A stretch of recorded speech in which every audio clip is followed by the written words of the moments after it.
Hey everyone, Anthony Fantano, internet's busiest music nerd, and today we are doing an exclusive conversation and interview with the one and the only Ben Lasky, aka Quadeca. His new record, Vanisher, Horizon Scraper, is out now.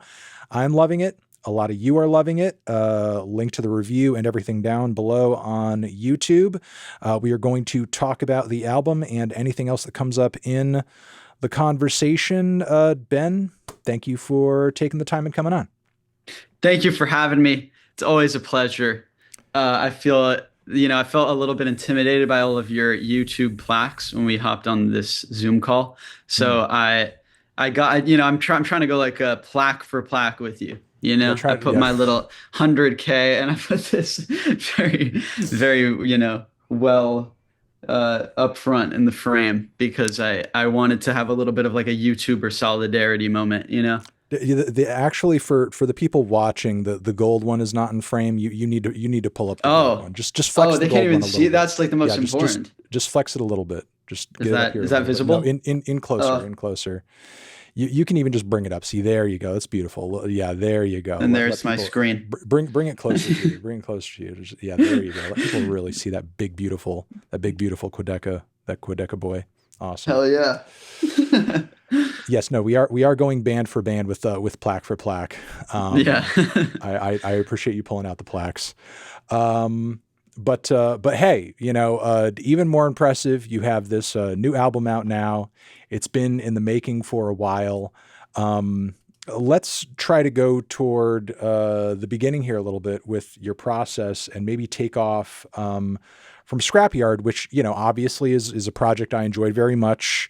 It's a record that very secretly, but maybe not so secretly, you hate that I enjoyed it more than your previous one because it's just not as No. cool. No, I'm kidding. I'm joking. I'm joking. So, but still on that project, you made a very interesting record where very consciously you weren't going for something super conceptual, where it was as narrative and you were really just like kind of putting out and working on these songs for the song's sake.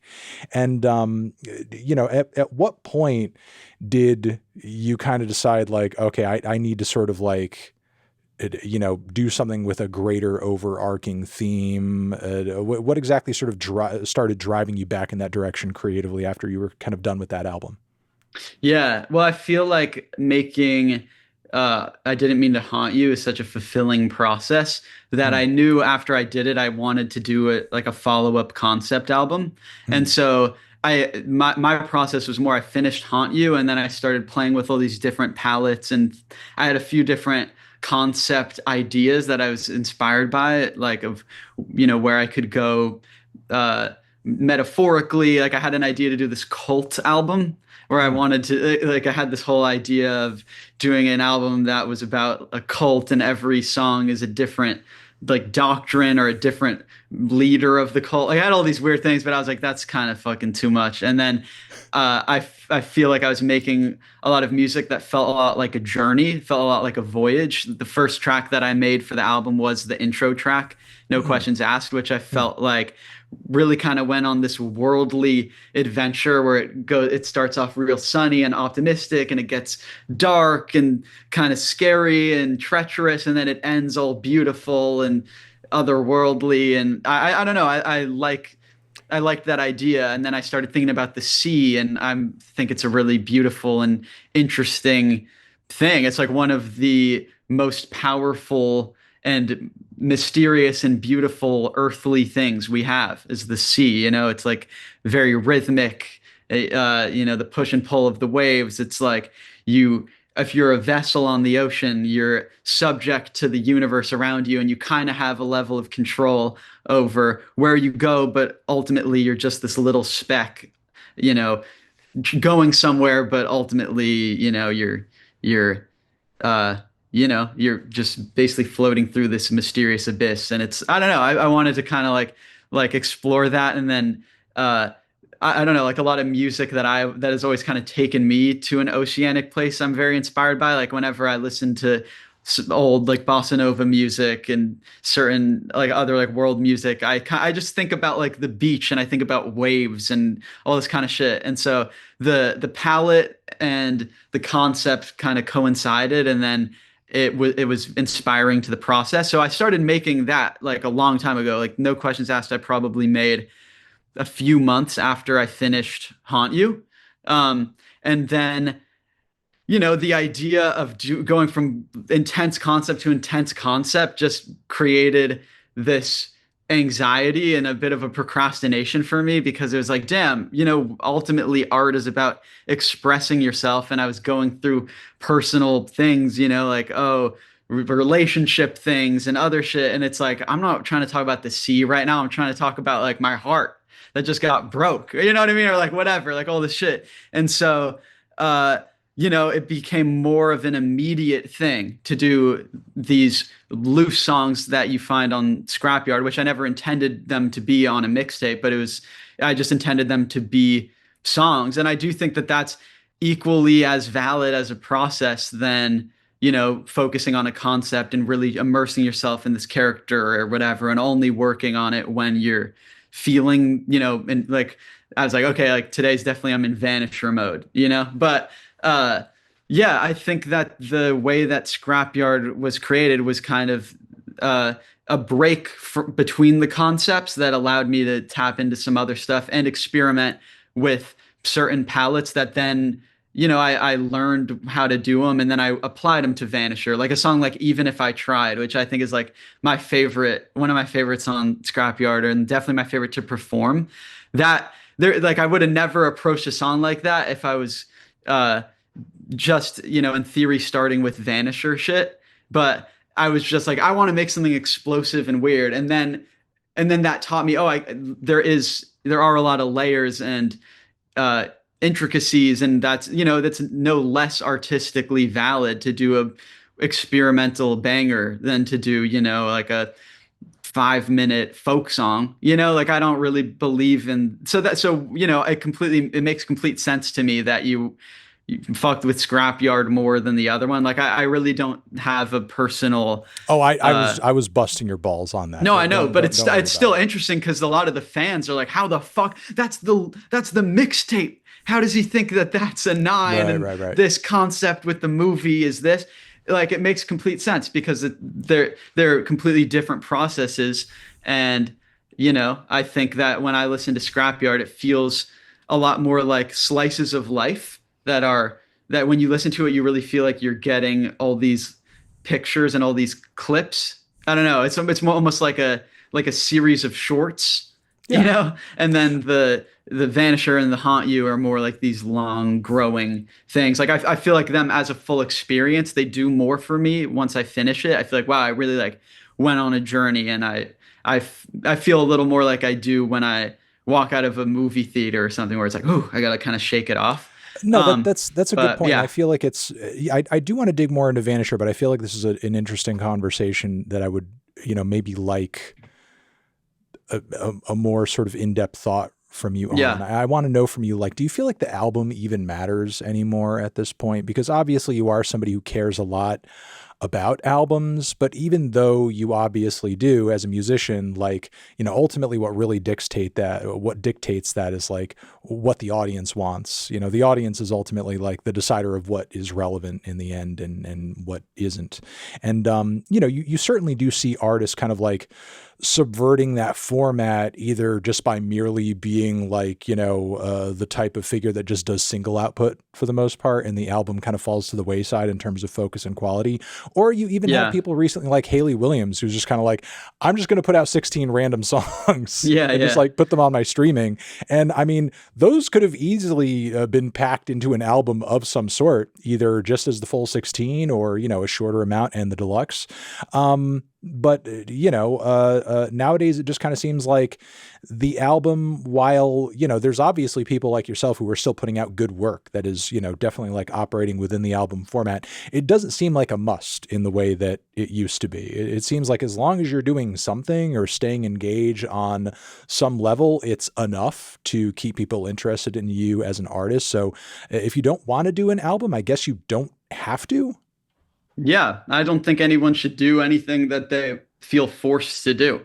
Hmm. You know what I mean? Like, I think that if you're an artist, you should just do the shit you think's fire and like Hmm. fuck what anybody thinks, and the fans, they don't matter. Like, just make something that you think is like important, and then see how the universe kind of makes space for it, you know? But I like albums because uh I like high stakes, you know? Like Hmm. when I was doing the rollout for Vanisher, it was kind of this I announced that I have this new album. Vanisher did a like a year and a half ago, or like a really long time ago, because I like those kinds of album rollouts, like a Astro World, or a, you know, one of the Life of Pablo, or, you know, something where Hmm. it's this kind of the idea of the album takes on this kind of mythical, it's never gonna happen. Da, da, da. You know, like I wanted that idea of, You want the fans waiting I on it to want the the point fans where, waiting and yeah. imagining what it could be, and just uh and then when it comes out, it's like this big moment, because I believe in my ability to deliver. Hmm. So I was like, yeah, fuck it. Give me all the stakes. Like, I want everybody in my audience to have the highest expectations possible, and then, you know I'm gonna deliver. So that's something I like about an album. It just feels the most momentous way to drop music. And that's definitely fitting for like a concept with a accompanying movie and all that kind of stuff. And I also think that it is the easiest way to track your growth, and Hmm. also like as an individual, and also from a perspective like yours, where it's like you kind of measure artists through their albums, and their different phases. So yeah, I like making albums a lot. I definitely think that it is, it's taken a big swing, and that's what I like to do. But I would like to do maybe some singles and some little things and see how that goes, you know? No, I mean, as much as like maybe the album isn't as powerful a commercial entity as it once was, just like you just said, I think it's still an important way for an artist to tell a story and sort of explain their phases, even if they're not Yeah. literally letting you in on like what their process is and what it is that sort of informed them to do a certain thing at this certain time. Because the thing is like, if you're the type of person that just endlessly drops one song after the other with like no real delineation between them outside of them each being their own separate individual song, like creatively speaking, even if a lot of heart is going into those tracks, that's kind of like subjecting the audience to just like a long run on sentence. You know what I Mm. mean? Like nobody knows when the statement you're making is over or has started, and it's kind of hard to tell like the audience where you're going or what you're doing in that way because it just feels too cluttered and all over the place. How do you feel about it? I mean, you're the albums guy. Like, you've been doing this shit for like, I don't know, 15 years, or like, what do you think I about guess the it state sort of of depend. albums? I guess it sort of depends on like what people are doing with it. But like, I feel like you were mentioning movies earlier, and I feel like the album with some artists, how they're kind of like treating it, it's kind of turned into the same way that some movies have, especially like, big theater releases these days. Because the thing is, like, I feel like a lot of the, industry as far as like film and the visual arts goes, like, understands that on some level, like, they've lost so much ground to streaming and the Mm. sort of content that you are going to find on any given day on any given streaming platform. And as a result, like when real movie fans are like going out to the theater to actually see a movie like in person on the screen, I think that gives like a lot of production companies and directors a bit more I guess like leeway and creative freedom to sort of like work outside of the stereotypical, like this has got to be 90 minutes long. This has to have these kinds of plot points because we need to make sure that this film is going to appeal to the widest array of people possible. And, Yeah. as a result, because a lot of directors aren't seeing those constraints now, you see so many more mainstream movies and Oscar winning movies that are like 2 hours long and have these like weird artsy fartsy, concepts thrown in or sort of ideas. I mean, maybe not the deepest or most avant-garde, but it sort of seems like, for the fans out there and the musicians out there who like really care about and want to do like albums, and just Yeah. not sort of focus on just like, merely singles or merely bangers. It seems like the audience is like more prepared to be taken on a lot of the time, almost like a Good Kid, Mad City style, sort of like story or narrative or whatever, because, the people who are sitting down for that kind of experience are looking for something that's actually going to hold their attention for that amount of time. Because Yeah. the thing is, like, if they weren't going to be listening to an entire album, I'm sure a lot of them would rather be, or actually will, just go listen to a playlist of their favorite Mm, songs, like on shuffle, because that's how a majority of people are consuming music now.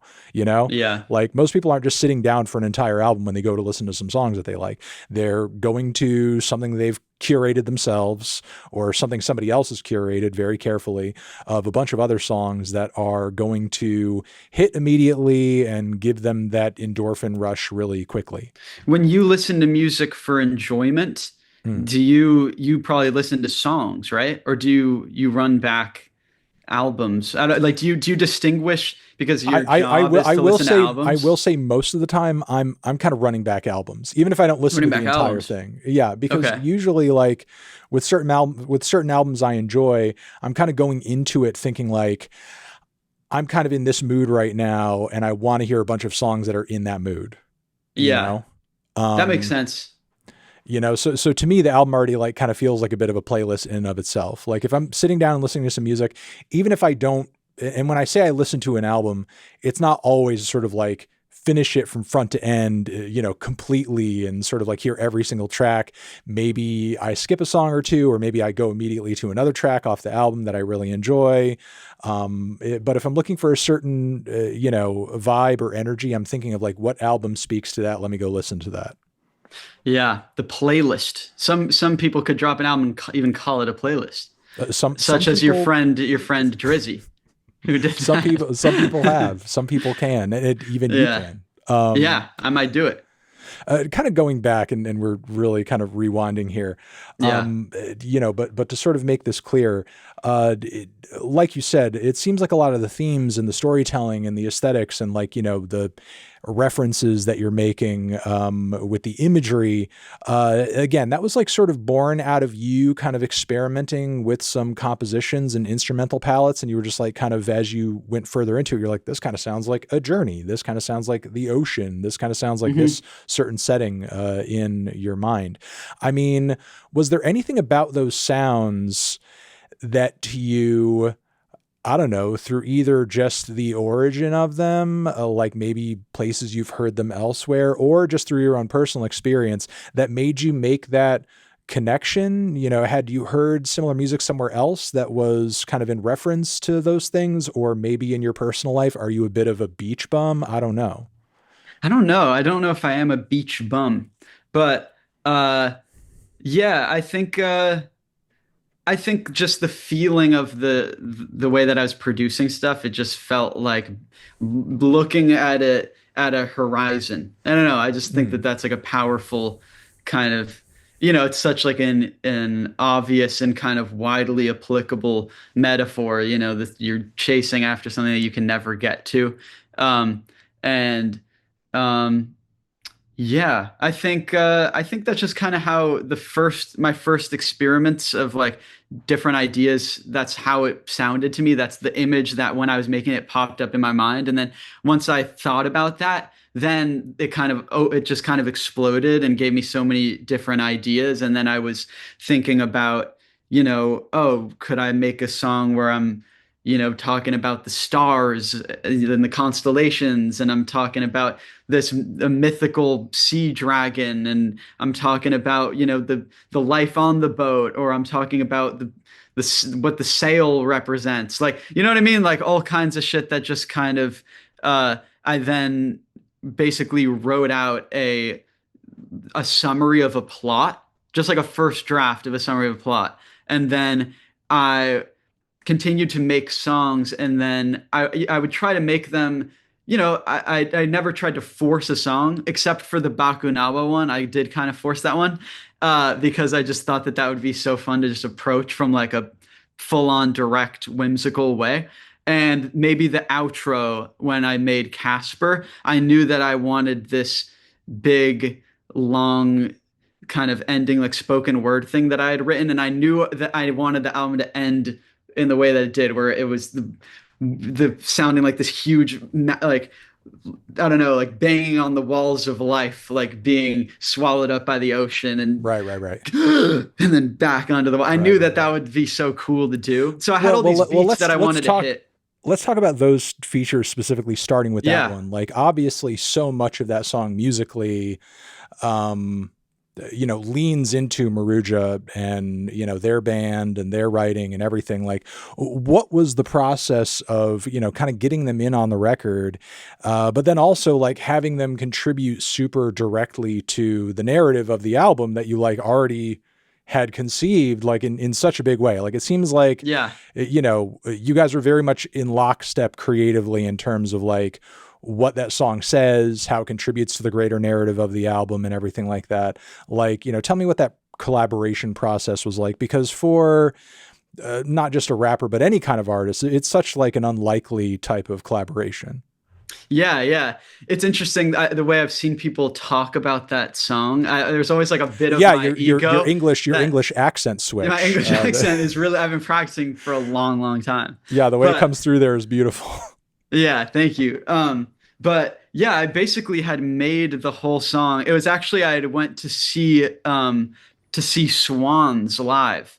Hmm. And like it was so I was like a little bit like high and I was so like moved. It was like a 3 4 hour show and it was like everybody was like so locked in, nobody would pull out their phones. It was like everybody's so respectful of like the meditation of the experience of the music, and I Hmm. thought that that was really interesting.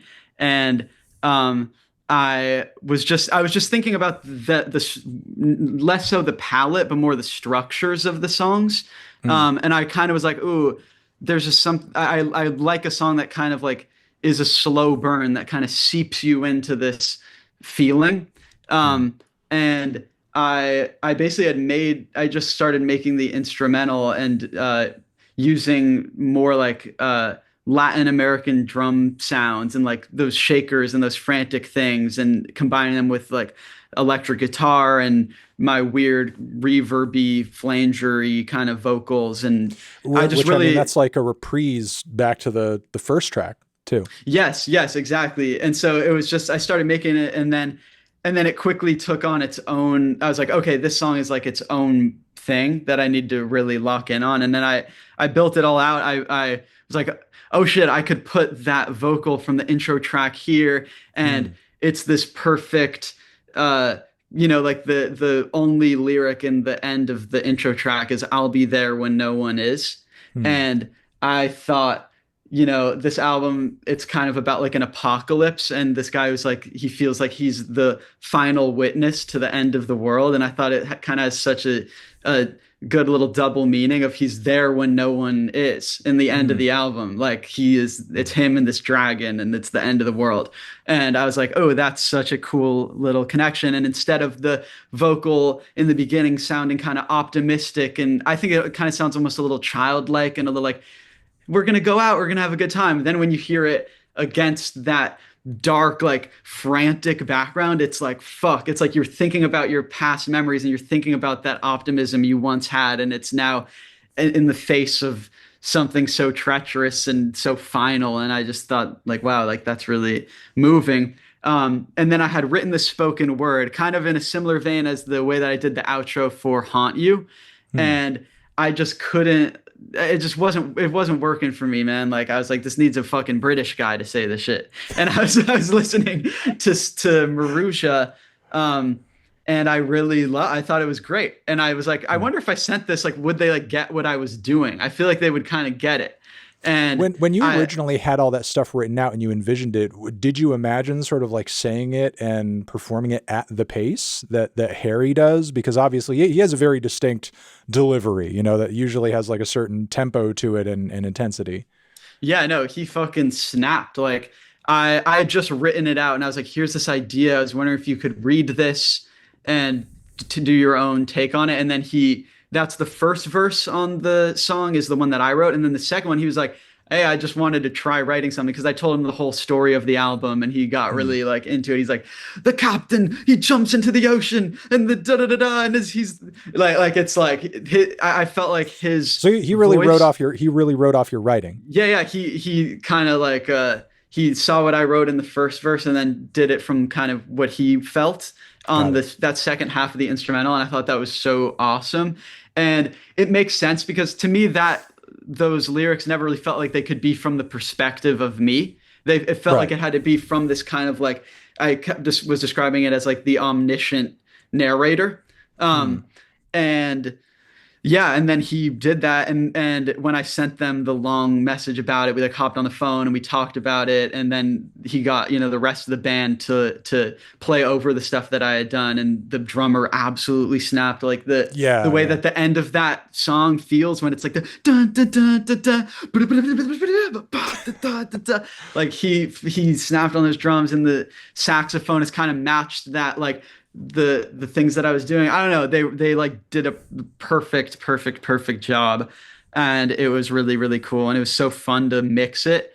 And then yeah, that's how the song was made. Yeah, that's kind of the other thing was like, a nightmare being able to sort of like find balance between what you had already sort of like constructed and then basically this whole other set of instrumentation and vocals and performance the band handed you, and then you've got these Yeah, like two very separate things and you've got to make them come together in a way that, I mean, the final product sounds it almost sounds as if you guys were like literally in the same room all performing it live, almost coming yeah, up with it on the fly. that's great. But yeah, yeah. What they did was so smart, and like it really it preserved what I had done, but only made it better and more dynamic. And so Hmm. it was I personally like working in that way more because Hmm. it's like they sent me all the stems, and then I could just really experiment and just trial and error it until I felt like it has had the right balance. But yeah, I don't know. It was fun. Well, getting also into the Danny feature, I mean, obviously he played a very similar role on Haunt You.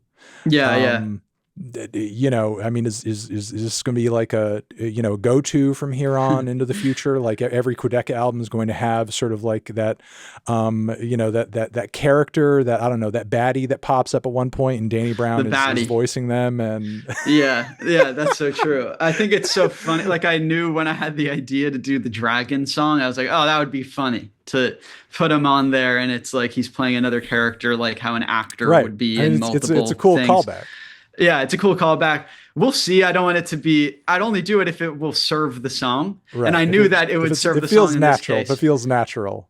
Exactly, exactly. But yeah, what I love about Danny, he's just down for anything, and like he likes ambitious music, and he Right. likes putting himself into a weird zone because I think he has such an open-minded creative process where he really will just take in everything, and like I don't know, he just has a really like generous ear where Mm.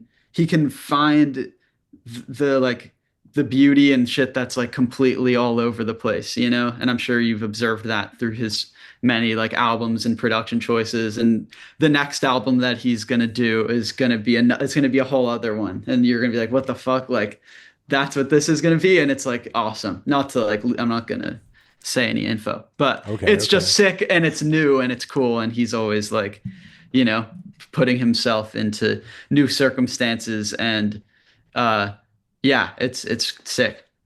You talk about kind of like, I don't know what, like forcing the dragon song. When you say that, was that something you ultimately had to sort of like do or come up with as a means of kind of like, I need like a third act here. I need some way to sort of like end this thing, or else, it's just going to be kind of like an unfinishable whimsical journey. It sort of seems like around that point, like there's like a really big tone shift, and Yeah. that's when the album starts like really kind of coming to an explosive head.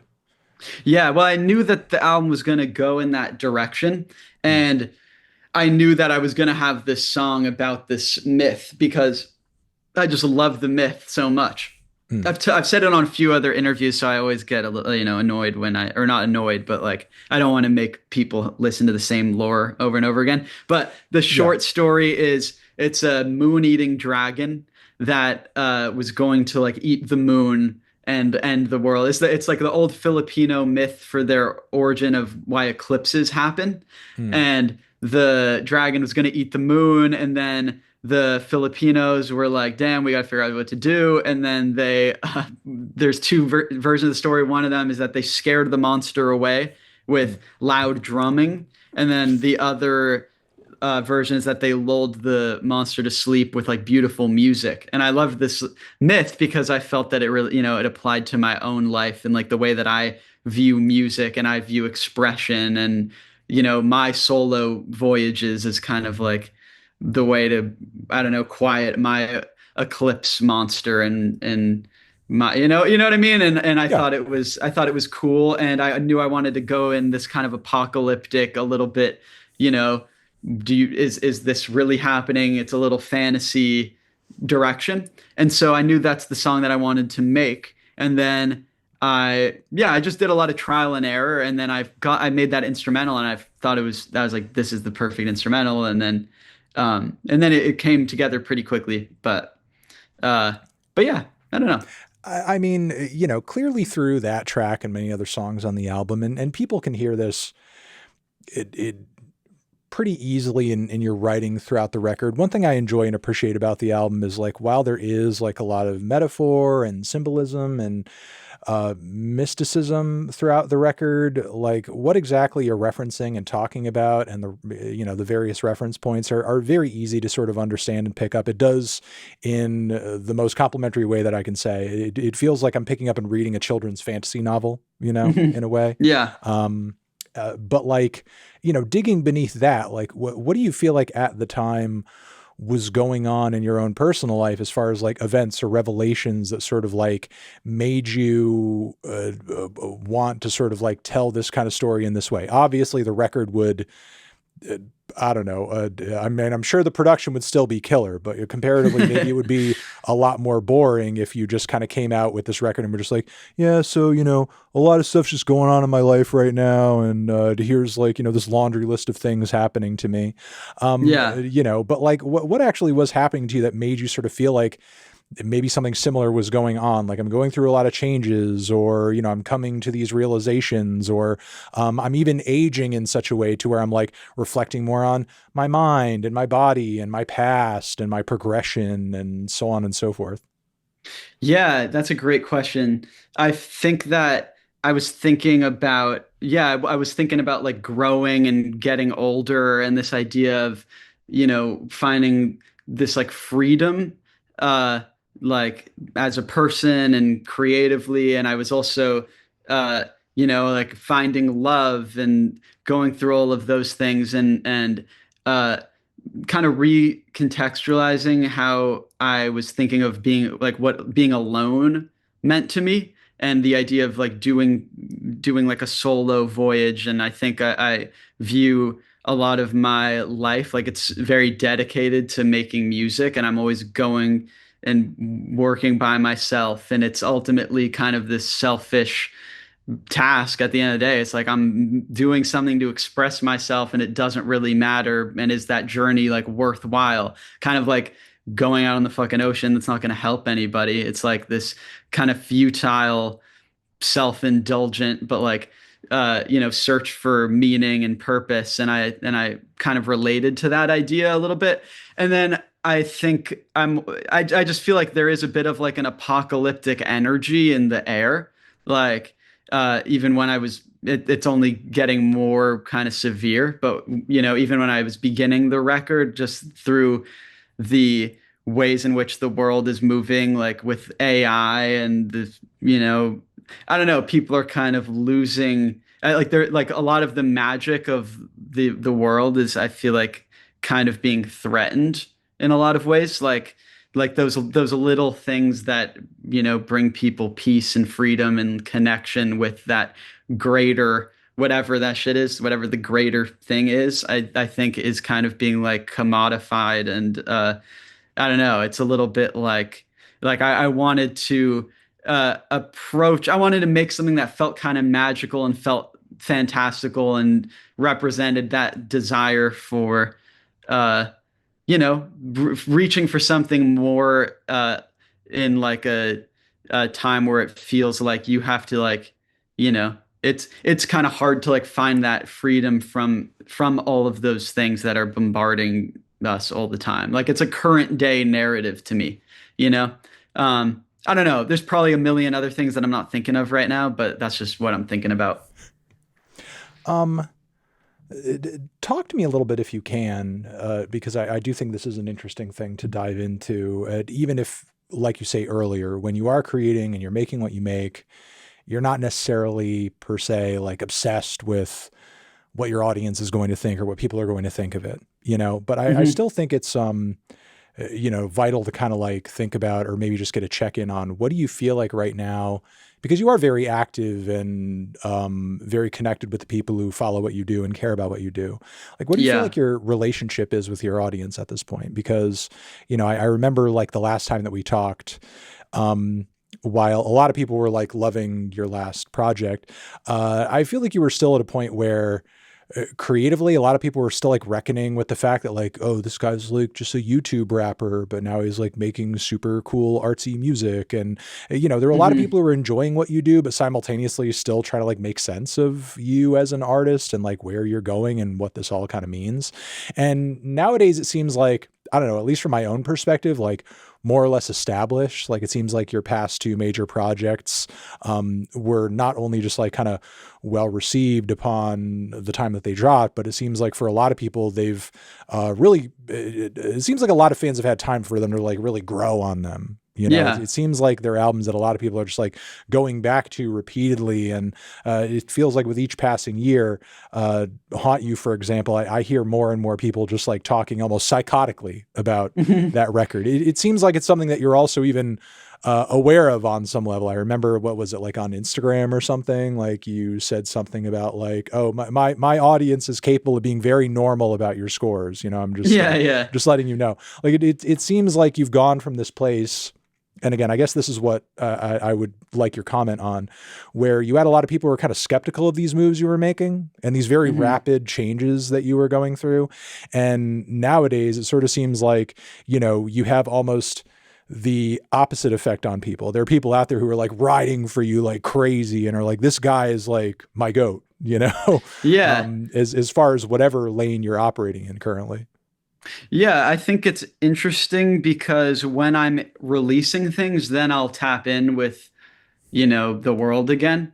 But I think it's extremely toxic and harmful to be thinking about that when you're actually like in the creative process. Mm. Because if you're only thinking about how you're being perceived or being obsessed with that, of like curating your expression because you want to satisfy a certain demographic of listener or whatever, like you're just gonna fucking make garbage and it's like you're gonna hate doing it. It's gonna feel bad. So I think like doing my past few albums where I've just personally felt really confident in them. I when I've released them, I've been like, I don't know if people are gonna understand it. Not like it's so insane, no one's gonna understand it, but like it might not click for people right away or whatever. But I really believe this is like a great album, and I know it will be this. It'll always be great. You know what I mean? And so I think when I'm making music, I'm just thinking about like I'm thinking about the long term a lot more than I'm thinking about are my fans right now that are like getting mad on Reddit like gonna like this. I'm thinking about like in 10 years when people are thinking about like the 2020s as a era of music. Is this doing something interesting in the context of music, but sometimes you also don't want to think about that because that's also toxic, like this. So I think I have a lot of different versions of myself that I compartmentalize in order to like be the public person that's having an interview with you and talking about my album. And that's not the same person that's making the album. And the person tweeting about, bro, you guys got to check this out and like doing little quips on Twitter or whatever is not the same person that's making the album. That's me making a conscious thing of like, okay, I'm now in public mode rather than artist mode. And I think that that's an important thing to preserve because music is very delicate and it's like there's a million decisions you have to make in every song, and anything that slightly informs your decision making is going to end up, staining your record, and it could be in a good way or a bad way. But yeah, I kind of don't feel much different, to be honest. Like, I think that the people who want to dismiss me for YouTube or whatever other like shit, like, I think that that's always going to be there. Actually, like, I don't think that that's going to change unless maybe I had a huge hit song that then becomes bigger than anything I ever did. Then it may change things, but I've just kind of accepted that literally no matter what I release, I feel that that conversation is always going to be there. And there's going to be people who are like, fuck this, I'm never listening to this YouTube shit, like whatever. Like, that's something that is always going to be there. That before I released Vanisher, I was thinking, okay, that is a conversation that's going to happen. And that's fine, because I have to kind of, if this is the immediate discourse, I'm like looking over here. I'm like, okay, I know that this discourse is going to be there, but you can't think about that. You just got to think about over here. And I think that that's how I try to operate. But, when you put some shit out, of course, you're going to wonder, hey, are they catching this little thing I put in this lyric? And you want to see if what you did is how it's being perceived. And that's, of course, interesting. So, yeah. Yeah, I mean, I guess a piece of this that you addressed recently on social media is like, this narrative or this idea that through the music that you're making now, you're like abandoning hip hop, or you're like not making hip hop in whatever fashion that you are. I mean, look, maybe my memory is a little foggy, and you made both albums. You could probably answer to this quicker and more efficiently than I can. But like, if my memory serves me correctly, comparatively speaking, even if the instrumentation on this record is a bit more like, whimsical and string based and so on and so forth, like I think minute for minute, there are more rap verses on this album than on Haunt You. Am I wrong about that? No, I always kind of looked at it as like half a rap album to Yeah. me. Hmm. So I think that narrative is funny because I think it's an easy narrative on paper. Hmm. But when you actually listen to the music, it's obviously like hugely inspired by hip hop, and I love rap There's rap music, verses all over the album. and I'm rapping on it, and it's like I don't know. That's another thing that I was kind of I think people are just mad that it's like not as bad as it was. They're like, I wish he was horrible What, forever. like So I could say as bad as they like wanted it to? YouTube. They wanted it to Yeah, be yeah. bad. They wanted it to be the same as the YouTube thing forever, because Okay. then it would make their narrative, it would make, be easy. It's like copium shit, it's like Okay. easier to cope that if it's just the same thing the whole time. Hmm. But I'm making rap music. I'm producing for rappers all the time, every day. I'm making beats, and I'm just trying to approach it in a new way, and that's what's fun to me, and that's what's exciting. So yeah, I'm never gonna abandon rap. It's something that like really inspires me, and I'll maybe even approach it in a way where you might not recognize that that's like what's inspiring a certain decision, but that's just music that I love, and I want to approach it from like an authentic way. I feel like my uh like the way that I make and incorporate hip hop music into my music is much more authentic expression than like me, mimicking other artists more. You know what I mean? It's Hmm. like this is a truer way. This is a truer form for me. Like making Do you it think this this way. comes from like people's personal perceptions of you as an artist, or do you think listeners across the board maybe have a difficult time kind of like grasping like a well-rounded artist who doesn't really sweat a whole lot of genre boundaries? Yeah, I think it's difficult because I mean, we can only observe when we're thinking about opinions, we can only observe what people say. We can't see Hmm. what they don't say. And when people talk about music, they want to get to the point, They want to go, "Hey, this is this kind of album by this kind of guy for this kind of people." And I do think that some of my recent releases, it makes that kind of difficult, and I don't even really know exactly how I would position it. And I think it does invite a bit of like a bit of, you know, it invites reductive narratives because that's just kind of easier, and it's easier to write off other genre ideas as like, oh, it's just reverb noise, or it's just whatever. You know, people will throw in these little adjectives to try and kind of water down things that I think are new. But yeah, I don't know. Or like people being like, "Oh, he's this." Then this happened with like the Haunt You shit, where people are like, "He's making this album because he wants to just appeal to like a music nerd on Twitter." You know what I mean? It's like that's not how music works. You know? Like it's not how it works to create art. You know what I mean? And it's like if I was just trying to appeal to the most critical whatever, like I wouldn't be I wouldn't be indulging in as many white guy rap verses as I do. Like on paper, that's not a good, you know what I mean? That's like, I feel that's kind of a risk. But I think it's what I like, and I think it sounds good. So you know, it felt like it fit. And that's all I'm trying to do, you know?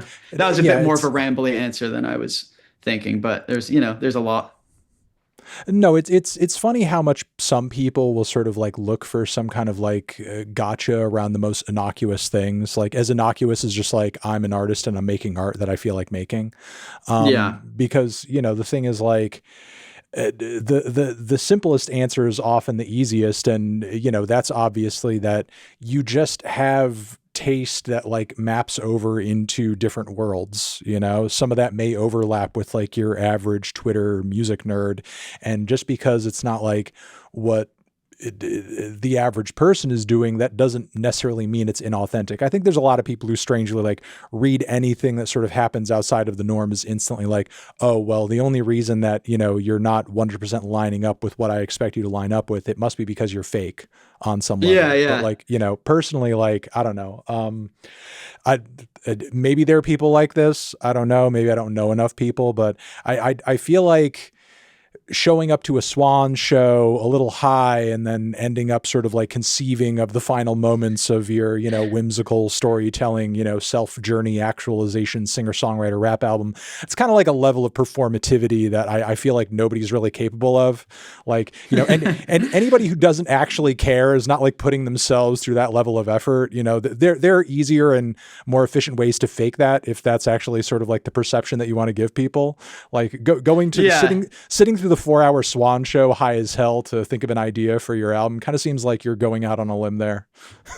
Yeah, it's just like I couldn't help it. It was good. And I was like, oh, that's good. That really moved me. You Right, know? right, But I guess exactly, in yeah. theory, if I was, you know, like, oh, this guy got inspired by swans, he's probably a fucking pretentious piece of shit. You know? I don't know, but I'm just doing it. It's okay. Like people can say it's pretentious or whatever. But I know in my heart that it's coming from a place of good intentions, you know? Kind of moving forward from this cycle, because I mean, obviously, like, you know, people are continuing to sort of like unwrap the album and find out new things. And I'm sure you want to keep like, you know, feeding into people's interests of it.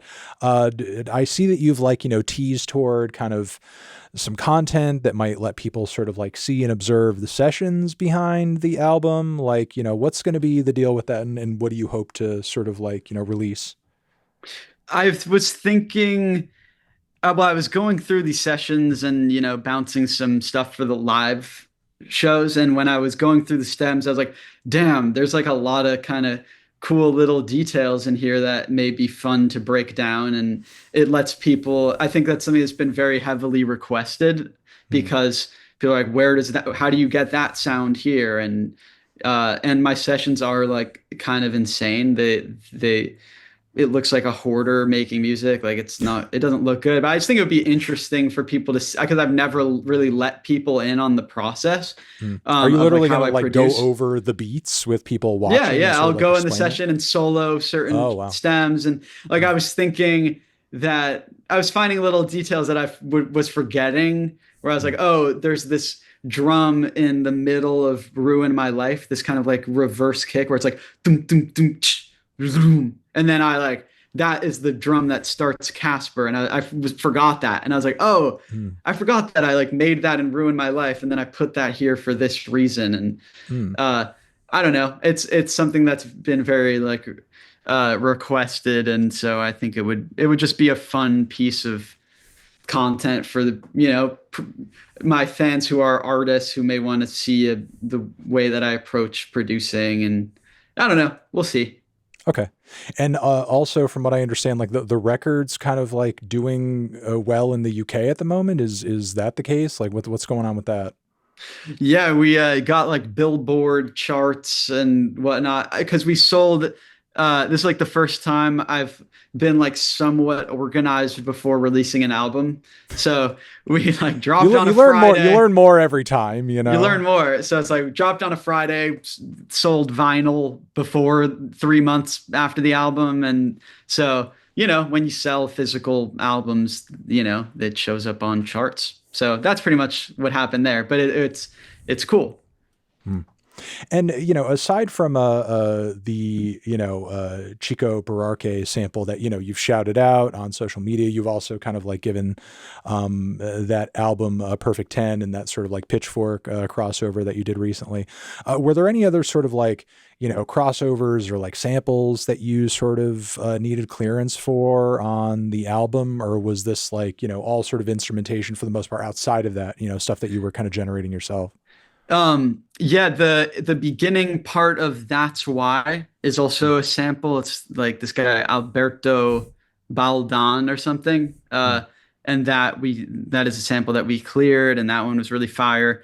Um, but yeah, a lot of the way that I produce is like sample oriented, but not in like a sampling Marvin Gaye, or you know what I mean. It's like drum loops, and I really was really looking into all sorts of. I liked okay, sorry, I'm gonna rewind. I feel like something that makes music stale is Mm. bad drums, or Mm. drums that aren't inventive, or drums that age. It's the drums I think are the things that age. Drums age music the most of any part of a song, in my opinion. Like when you Mm. go and listen to, an old like pop song from the 2010s, a lot of it's not the writing, it's not the melody. A lot of times it's like the drums. And so I wanted to make all of the drums on this album feel like new grooves and feel a little weird. And Mm. so I was combining a lot of different, like I was combining like Indian drums and Asian drums and like jazz drums and rap like snares. And I was really trying to combine kind of drums from all over the world and like all different phases of like and that's why when there's these big drums that come in, those are like black metal drum samples that I like. Mm. It's like it makes no sense that would be there, and I kind of slowed them down, and then you can kind of hear the. So it's a lot of like worldly drum samples that I would stretch and chop and slam and combine with different things. Like on Waging War, you have this really frantic jazz drum sample that then there's like these trap hats over it, and then there's like Portuguese stomping. Like the flamenco stomping and like yelling, and that's all making this drum groove. And I feel like that was something that I wanted to do on this album, which felt like kind of this global journey is Mm. combine things that when you're listening to it, you're not consciously thinking, oh, he's borrowing from here and here and here and here. But then you're like, oh, I guess that feels a little weird, or it feels a little new. And that's something that really kind of opened up the possibilities of the grooves for this album. Yeah, I mean, I will echo the feeling that there is a really wide variety of different sort of production, not production, but drum timbres and sounds all over the record. I think like maybe the most overt of all of them in terms of like, oh, this feels like it's coming from a certain like region in the globe and so on and so forth. It's probably like the opening track. But like Mhm. outside of that, it does feel like really seamless in terms of it supporting the entire album in such a way to where it doesn't take you out of the direct experience you're having. It doesn't feel like, oh, here's his flamenco song and Yeah, here's his yeah. metal song and here's his, Brazilian song. It feels very sort of like consistent and there just to serve what you're doing musically on top of it. It doesn't feel like you're doing this Yeah. kind of kooky, multicultural novelty thing, but obviously Yeah, like the yeah. the influences are there in a more subtle way. Yeah, I hope so. Because I didn't want anything to come across like, I'm like ripping or like appropriating anything really. Like I was trying to uh, use a lot of different ideas to create something that feels new. Hmm. And sometimes there's a song and it needs a direct kick and snare, like on Thunder. When it's like that shit needs to go hard in a specific way. And so I think my moral is always like what serves the song, I'll do. But uh, that process of making drums was something that I got a lot of interesting ideas out of. And what about moments process wise that maybe like Monday, for example, that aren't Yeah. nearly as like percussion heavy and just like you're really leaning into the Baroque elements in a way that you just like haven't on this level before. You're really leaning into your sung vocals. And again, like I was kind of saying earlier, just really ends up being like this whimsical, otherworldly experience that's like super ornate and even pretty in such a way to where maybe some people would liken it to like a Joanna Newsom song or something like that. There's something fantastical about it. Yeah. Well, that was me and this guy Johnny May, who is an amazing like string player and pianist, and I had done a session with him to do some like string embellishments, I think over the Bakunawa Mm, instrumental.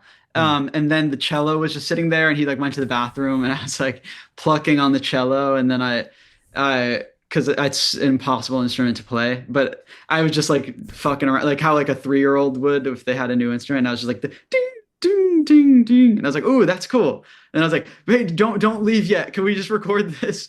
And then I played that, and then I was like, "Ooh, you should go like do do do do do do do." And then he played this beautiful piano line over all that, and then it was just felt really like earnest and like this beautiful ballad, and it also felt very kind of seafaring, like a rocking boat, but in a very pretty and like a reminiscing kind of way of you're looking over the boat and you're thinking about where you've gone, and there's still this hope, and you're alone and you miss this person. It feels like a song with like a lot of longing and looking towards this uncertain future. Mm. But yeah, that one was made because yeah, it just sounded very nice and beautiful, and I wanted to write a really direct song, and the structuring of the lyrics and stuff that you were picking up on in your review. Mm. Um, I wanted to kind of uh yeah, just like this more earnest ballad, but where all the little pieces of more minimalist instrumentation, really like it does a lot and it moves you through this progression. Going forward from here, you were talking earlier about like, you know, producing more beats, producing for other artists too, so on and so forth. In the immediate future, creatively, do you see yourself maybe not in the same way that you did with Scrapyard, but still, doing things a little bit more kind of bite-sized and maybe with a more quick orientation, stuff that's just out there for the sake of it? Like how do you feel like your creative output is going to shake out in the immediate future, considering or presuming you're not going to do another huge ambitious project immediately right after? Yeah, I've been just thinking about just making the catchiest possible music is kind of my thing I'm Your thinking about right now. your pop Like era is coming around the going like corner. pop era, but I don't know if it's gonna be like pop, Mm. but it'll be yeah, I just want to make something that's really immediate and like fun to listen to. Mm. And yeah, that's just what's calling me right now, but we'll see what ends up happening. Okay. Ben, I appreciate you taking the time, being an open book, having a great conversation with me. New record is great. Lots of Thank people you. impressed with it and for good reason. And again, thank you very much. I appreciate you, man. Thank you, Anthony Fantano, forever. Forever.